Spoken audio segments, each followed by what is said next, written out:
तारीख के झरोकों और इतिहास के पन्नों से एक ऐसा किरदार, ऐसा कैरेक्टर, ऐसी कहानी, वाइल्ड वाइल्ड कंट्री, जिसके बारे में हो सकता है कि बहुत से लोग जानते हों। नेटफ्लिक्स की मूवीज़ देखने वाले तो यकीनन जानते होंगे, लेकिन बेशुमार ऐसी दुनिया भी है जो इस कैरेक्टर से पूरी तरह अभी वाकिफ़ नहीं। ऐसे बहुत से एंगल्स पर आज हम इस पे बात करेंगे। मैं हूँ आलिया और आप देख रहे हैं breaking barriers with Alia Shah. Welcome to my show. 1970s के अवाखिर और 1980s के अवाइल में इंडिया की सरजमीन पर एक शख्स ने लाखों लोगों को अपना ऐसा गर्विदा बना लिया कि उसकी धूम समंदर पार के मुल्कों तक पहुंची, और ऐसी पहुंची कि आगे चलकर इस शख्स ने अमेरिका के सियासी और कानूनी निज़ाम और वहां के लोगों को हिला कर रख दिया। एक ऐसा शख्स, एक ऐसा आदमी, लाखों लोग जिसके पाँव चूमने को तैयार रहते थे, जिसकी कशिश में, जिसकी अट्रैक्शन में हज़ारों लोग, करोड़पतियों, अरबपतियों ने अपने घर बार बेचकर तमाम रकम उसके कदमों में रख दी थी। उस शोहरे आफाक, अजीबो गरीब, हैरान कुन और इंतहाई इंटेलिजेंट शख्स का नाम था गुरु रजनेश। आमतौर पर लोग ओशो को एक ऐसे पीर या साधु के तौर पर जानते हैं जिसने लोगों को अय्याशी की ज़िंदगी पर उकसाया, खूब पैसा बनाया और एक नए झूठे मज़हब की बुनियाद रखी। लेकिन आज ओशो गुरु रजनेश के मुतालिक हम आपको जो बताने जा रहे हैं, शायद उसके बारे में आप ना जानते हो। नेटफ्लिक्स ने चंद बरस कबल ओशो पर एक फिल्म सीरीज़ तैयार की है। इस डॉक्यू फिल्म का नाम है वाइल्ड वाइल्ड कंट्री।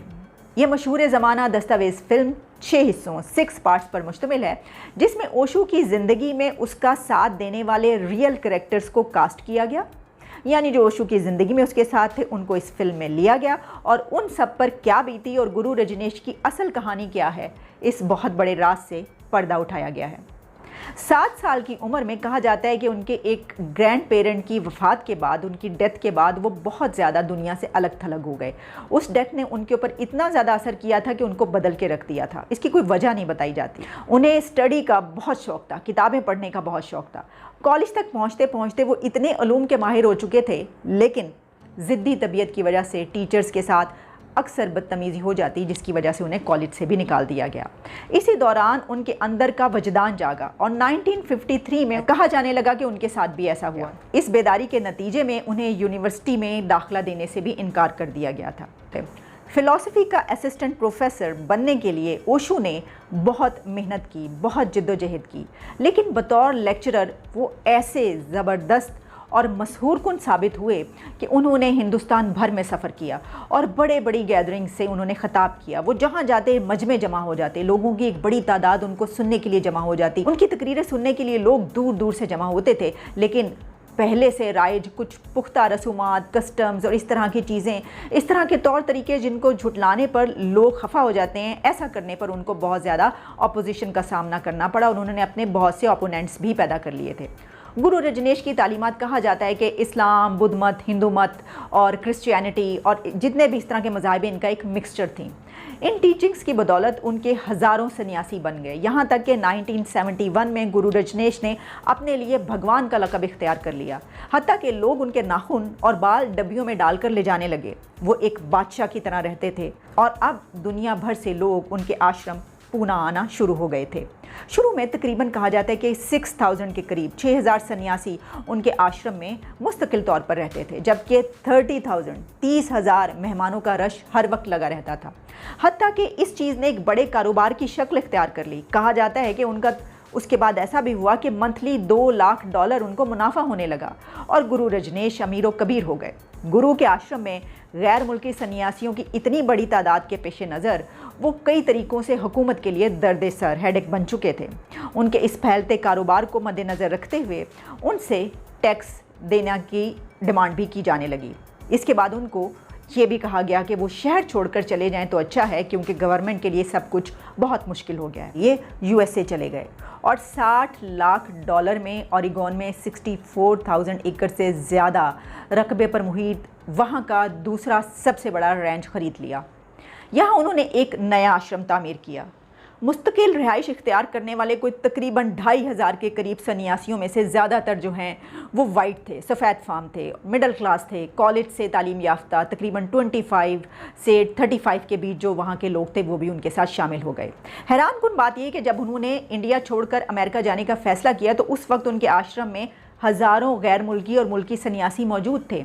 उनका ओढ़ना बिछोना सब कुछ वो आश्रम की ज़िंदगी और गुरु रजनीश की ज़ात हुआ करती थी। लेकिन रजनीश ने धीरे धीरे खामोशी के साथ कागजात तैयार करवाए बाहर जाने के लिए और अपनी 90 रोल्स रॉयसों में से एक गाड़ी में बैठकर आश्रम से बाहर एयरपोर्ट की जानिब चले गए। कई महीनों के बाद ये पहला मौका था कि आश्रम में मौजूद सन्यासियों ने भगवान को आश्रम से बाहर जाते देखा था और वो इस बात पर हैरान थे क्योंकि उनका भगवान आश्रम से बाहर जाता ही नहीं था। कोई ये ना जानता था कि उनका भगवान उनको बगैर बताए हमेशा के लिए छोड़कर फरार हो चुका है। हत्ता कि वहाँ रहने वाले बहुत से सन्यासी कई साल तक वहीं रहकर गुरु का इंतज़ार करते रहे। फिर एक दिन अखबारात में और टीवी पर चलने वाली ख़बरों ने वहाँ पर हलचल मचाने वाले गुरु की मुतालिक बताया। फिल्म में दिखाया गया है, यानी वाइल्ड वाइल्ड कंट्री में ये दिखाया गया है कि शहर बदलने के बजाय मुल्क बदरी यानी मुल्क छोड़ने का ख्याल और प्लान शीला ने तरतीब दिया था और रजनीश ये प्लान सुनकर बहुत खुश हुए थे। दौलत के अंबार जमा हो चुके थे, लेकिन अभी और बहुत कुछ होना बाकी था, यानी पिक्चर अभी बाकी है मेरे दोस्त।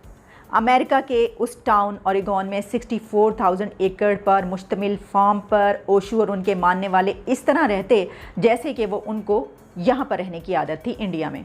यहाँ पर भी लोगों के आपस में ताल्लुकात और जिनसी मेल जोल की कोई पाबंदी ना थी। ये दरअसल एक हिप्पियों का सा तर्ज रिहाइश था।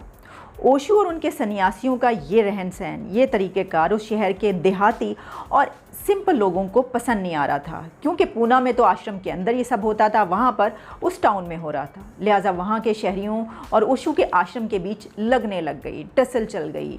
एक शहर में दो शहर आबाद हो गए क्योंकि हैरानकुन तरीके से गुरु के सैकड़ों चेलों ने अपने हाथों से काम करके उस रेंज को एक जदीद शहर की शक्ल दे दी थी। Irrigation system, health system, political system, अपना अलग bank, currency system, police system, shopping mall से लेकर अपने हाथ से घर बनाकर खड़े करने, फसलें उगाने, सड़कें बनाने तक के काम चेले और चेलियों ने अपने हाथ से अंजाम दिए थे। वो इसे एक यूटोपियन सिटी कहते थे। ऐसा लगता था कि शहर बाकायदा मंसूबे और मैपिंग के तहत माहिर इंजीनियर्स ने बनाया है। इस रैंच से बाहर रहने वाले वहाँ के असली सिटीजन्स इन सन्यासियों के रहन सहन से तंग आकर और जेलसी में वहाँ के शेरिफ यानी पुलिस स्टेशन तक शिकायत पहुँचाने लगे। आहिस्ता आहिस्ता अमेरिका के टीवी चैनल्स और न्यूज़पेपर्स के ज़रिए ओशू और उनके सन्यासियों की खबरें और तस्वीर रोज़ाना की बुनियाद पर शाया होने लगी। एक ड्रामा था जो रोज़ाना क्रिएट होता था और अमेरिका के हर शहर में पहुंचता था और लोग मज़े ले लेकर वो कहानियां पढ़ते और देखते थे। अमेरिका के दूर दराज शहरों से अमीर कबीर लोग अपना घर बार छोड़कर आश्रम की तरफ और भी आने लगे। नए पैरोकार अपने साथ गुरु के लिए सोने के, हीरे जवाहरात के, घड़ियाँ और गाड़ियाँ लाते थे। इसी आश्रम में एयरपोर्ट भी बनाया गया जहां ओशू का एक एयरक्राफ्ट हमेशा खड़ा रहता था। यहां तक कि ओशू ने सियासत में हिस्सा लेने का फ़ैसला कर लिया और इलेक्शन लड़ने का ऐलान कर दिया।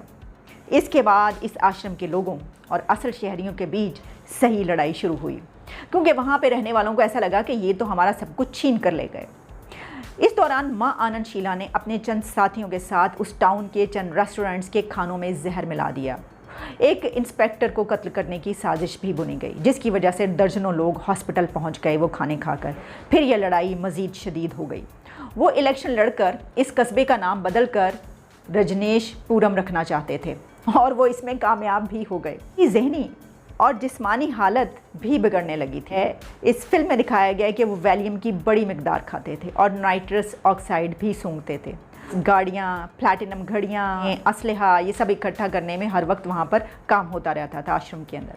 आश्रम का इंतज़ाम और इसराम शीला के अंदर जब आया तो वो तेज़ी से बिगड़ने लगा। आखिरकार उनकी करीब तरीन और सबसे ज़्यादा बाएतमाद सन्यासन माँ आनंद शीला ने आश्रम का इंतज़ाम तो संभाल लिया, लेकिन वो खौफनाक डिक्टेटर साबित हुई। उन्होंने आश्रम में मौलिक हथियारों का ज़ख़ीरा जमा कर लिया था।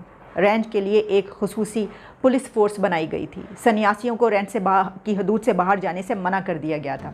उनकी कॉल्स टेप की जाती और कमरों में जासूसी के आलात जो हैं वो लगा दिए गए थे, ताकि शीला से अगर कोई गद्दारी करने की कोशिश करे तो फ़ौरन उसका सुराग लगा लिया जाए। शीला ने ओशो के डॉक्टर पर इल्ज़ाम लगाया कि वो भगवान को जहर देकर मारना चाहता है। मां आनंद शीला ने ओशो के डॉक्टर को भी कत्ल करने का प्लान बनाया, लेकिन वो प्लान नाकाम हो गया और वो बच गया। वो तो बच गया, लेकिन शीला ने चुपके से बगैर बताए अपनी 20 मज़ीद ख़वातीन साथियों सहेलियों के साथ काफ़ी ज़्यादा कैश और माल इकट्ठा करके अपने एक खुसूसी एयरक्राफ्ट तैयारे पर जर्मनी चली गई, बगैर बताए किसी को। शीला के भागने पर गुरु रजनेश को इतना गुस्सा आया कि उन्होंने अमेरिकन प्रेस को बुलाकर आश्रम के अंदर एक प्रेस कॉन्फ्रेंस की और हुकूमत से ये रिक्वेस्ट की कि शीला ने बहुत भयानक जराइम, लिहाजा उनको पकड़ के वापस लाया जाए और सज़ा दी जाए। बस फिर क्या था, FBI और एजेंसीज को आश्रम में घुसने का मौका मिल गया। ये गलती उनको ले डूबी। अमेरिका का प्रेस आश्रम में हर वक्त मौजूद रहता। FBI को असलहे के वहाँ से ढेर मिल गए। शीला को जर्मनी में गिरफ्तारी के बाद उसे अमेरिका के हवाले कर दिया गया।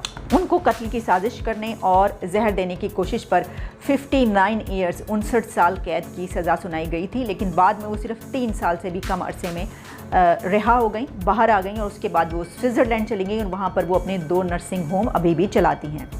FBI ने ओशो पर फ्रॉड का इल्ज़ाम लगाकर गिरफ्तार करने की तैयारी कर ली थी, लेकिन रजनेशपुरम में दाखिले के उनके पास वारंट ना थे। लिहाजा जब ओशो अपने पर्सनल प्लेन में बैठकर किसी अमेरिका के दूसरे शहर जा रहे थे तो उनका एयरक्राफ्ट रिफ्यूलिंग के लिए एक और एयरपोर्ट पर उतरा। बस वहीं से FBI ने उनको गिरफ्तार कर लिया। ओशो को सरेंडर करवाने के लिए उनको 12 दिन तक एक प्लेन से दूसरे प्लेन, एक शहर से दूसरे शहर और एक जेल से दूसरे जेल तक ऐसा घुमाया गया, उनको सोने तक नहीं दिया गया कि ओशो के औसान खता हो गए। इस दौरान जब उनकी तस्वीरें आप फिल्म के दौरान उनकी वो फुटेज देखें जो कि रियल फुटेज इस्तेमाल की गई है, तो आपको पता चलेगा कि पिछले ओशो और उस वक्त के ओशो में कितना ज़मीन आसमान का फ़र्क आ चुका था। अमेरिकन गवर्नमेंट ने रजनेश पर धोखाधड़ी, चालबाजी तकरीबन 35 केसेस रजिस्टर किए और 17 डेज़ अपनी कस्टडी में रख कर फिर उसके बाद उनको कहा कि इस मुल्क से फौरी तौर पर चले जाएं। ओशो 1986 में पूना वापस आ गए। अब उनके पास सिर्फ 6 एकड़ का फार्म था, लेकिन उसके सिर्फ 6 साल के बाद उनकी मौत वाक़ई होगी।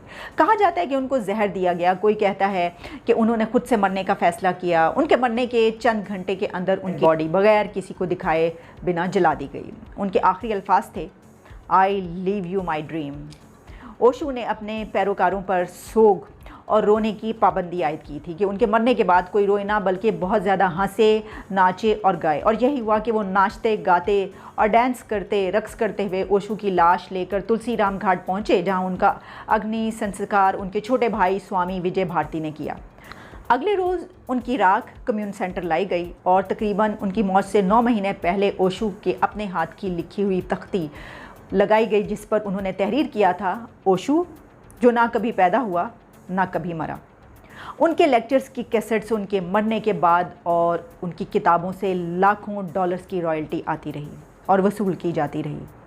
उनकी किताबें इस तरह से बेस्ट सेलर बिकती रहीं जो अभी तक बिक रही हैं और लोग ख़रीद कर उनको पढ़ते हैं। लोग बहुत ही दिलचस्पी से उनकी किताबें पढ़ते हैं। उनकी चंद बेहतरीन किताबों में awareness the key to balance, being in love, intuition, knowing beyond logic, freedom the courage to be yourself, autobiography of spirituality, the secret of secrets, संभोग से समाधि की ओर, नो वाटर नो मून, इस तरह की और बहुत सी किताबें भी शामिल हैं।